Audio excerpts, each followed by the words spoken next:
రఘురామకృష్ణంరాజు వైసీపీలో ఉన్నన్నాళ్లు ఎక్కడ విన్నా అతని పేరే వినిపించేది. ఏపీ రాజకీయాల్లో ఆయనది కీలక పాత్ర అని చెప్పొచ్చు. జగన్ కి రఘురామకు మధ్య పచ్చగడ్డి వేస్తే భగ్గుమనేది. అంతలా ఇద్దరి మధ్య విభేదాలు ఈ 5 ఏళ్లు కొనసాగాయి. ఇలాంటి రకరకాల కారణాలతోని రఘురామకృష్ణంరాజు ఎన్నికల ముందు టీడీపీలో వచ్చి చేరాడు. ఉండి నుంచి ఎమ్మెల్యేగా గెలిచారు. ఇక ఇప్పుడు వైసీపీ టర్న్ అయిపోయి టీడీపీ శకం మొదలైంది. రేపు ఏపీ సీఎంగా చంద్రబాబు ప్రమాణ స్వీకారం కూడా చేయబోతున్నారు. ఈ నేపథ్యంలో ఎవరెవరికి ఏ శాఖలు ఇస్తారు అనే విషయం టీడీపీ శ్రేణులు బయటపెడుతున్నారు. దాంతో రఘురామకృష్ణంరాజు ఇప్పుడు తన జూలు విదిలించడానికి సిద్ధమయ్యారు. అసలే జగన్ మీద ఈ 5 ఏళ్ల పాటు పెంచుకున్న ఆగ్రహావేశాలను వెళ్లగక్కడానికి సమయం కోసం వెయిట్ చేస్తున్నారు రఘురామ. ఇప్పుడు ఆ టైం వచ్చిందన్న విషయం తెలుస్తోంది.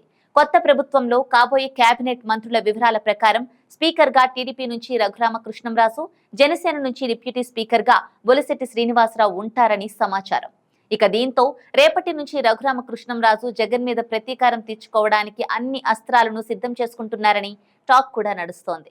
గత ప్రభుత్వంలో తనపై తప్పుడు కేసు బనాయించి హింసించారంటూ మాజీ సీఎం జగన్ తో పాటు CID chief PV Sunil Kumar తో పాటు ఇతర అధికారులపై గుంటూరు ఎస్పీ తుషార్ ఢూడీకి ఫిర్యాదు చేశారు రఘురామ. జగన్ ప్రభుత్వంలో తనపై సిఐడి అధికారులు దాడి చేశారని రఘురామ గతంలో ఆరోపించారు. ఈ ఘటన 2021లో జరిగిందని వివరించారు రఘురామ. అయితే సిఐడి అధికారులపై చర్యలు తీసుకోవాలంటూ గతంలో ఆయన గల్లీ నుంచి ఢిల్లీ వరకు తిరిగినా ఎలాంటి ఫలితం లేకుండా పోయిన విషయం తెలిసిందే. కట్ చేస్తే ఇప్పుడు సీన్ రివర్స్ అయింది.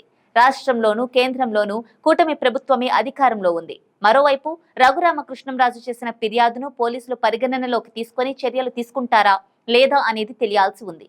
అయితే ఇప్పుడు అసలు విషయం ఏమిటి అంటే, ఏపీ ఎన్నికల్లో ఘోర పరాభవం చవిచూసిన మాజీ సీఎం జగన్ రఘురామకృష్ణంరాజు స్పీకర్ అయితే అసలు అసెంబ్లీకి వెళ్తారా లేదా అనే చర్చ రాజకీయ వర్గాల్లో ప్రజల్లో మొదలైంది. అయితే గత ప్రభుత్వంలో జగన్ రఘురామకృష్ణంరాజు పెట్టిన ఇబ్బందులు గుర్తు చేసుకొని జగన్ ని ఎలా టార్గెట్ చేయబోతున్నాడు, ఎలా వెటకారాలాడబోతున్నాడు, ఏ విధంగా జగన్ పరువు తీయబోతున్నాడు అనేది పెద్ద ప్రశ్న.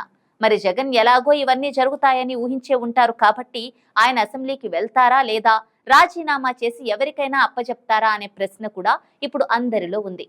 ఒకవేళ రాజీనామా చేసి పార్టీని దాని కార్యకలాపాలను చూసుకోవాలి అనుకుంటే ప్రతిపక్ష హోదా అనేది లేదు కాబట్టి సిఎల్పి నేతగా పెద్దిరెడ్డిని అసెంబ్లీకి పంపిస్తారా, లేదంటే 11 మందిలో ఇంకా ఎవరినైనా పంపిస్తారా, లేదా కూటమి సభ్యుల దూకుడును ఎదుర్కొనేందుకు జగన్ తానే రంగంలోకి దిగి మళ్లీ బౌన్స్ బ్యాక్ అవుతారా అనేది తెలియాల్సి ఉంది. ఎందుకంటే అసెంబ్లీ సమావేశాలు జరిగే సమయంలో ప్రజలందరి దృష్టి శాసనసభపైనే ఉంటుంది. ఈ టైంలో జగన్ కావచ్చు, వైసీపీకి సంబంధించిన వారు ఇంకెవరైనా కావచ్చు, ప్రశ్నించాలి అనుకున్నప్పుడు మాత్రం వాళ్ళను ఎవరూ పట్టించుకునే అవకాశం ఉండదు. చెప్పాలనుకున్న విషయాన్ని చెప్పే టైం స్పీకర్ కూడా ఇవ్వరు. వీటికి తోడు మాటలతో ట్రోల్స్ చేస్తూ వినోదం చూసే అవకాశమే ఎక్కువగా కనిపిస్తుంది. పోనీ కూటమి నేతలకు రివర్స్ కౌంటర్లు ఇవ్వడానికి వైసీపీ నుంచి బలమైన నేతలు కూడా లేరు. ప్రజలు ప్రతిపక్ష హోదా కూడా ఇవ్వలేదన్న కారణంతో వైసీపీ నేతల మాటలను పట్టించుకునే అవకాశం ఖచ్చితంగా ఉండదు. దీంతో ఈసారి ఏపీ అసెంబ్లీ సమావేశాలు చాలా హాట్ గా ఉండబోతున్నాయనే విషయం స్పష్టంగా తెలుస్తోంది. మరి ఇలాంటి పరిస్థితిలో అసలు జగన్ అసెంబ్లీకి వెళ్తారా? చూడాలి.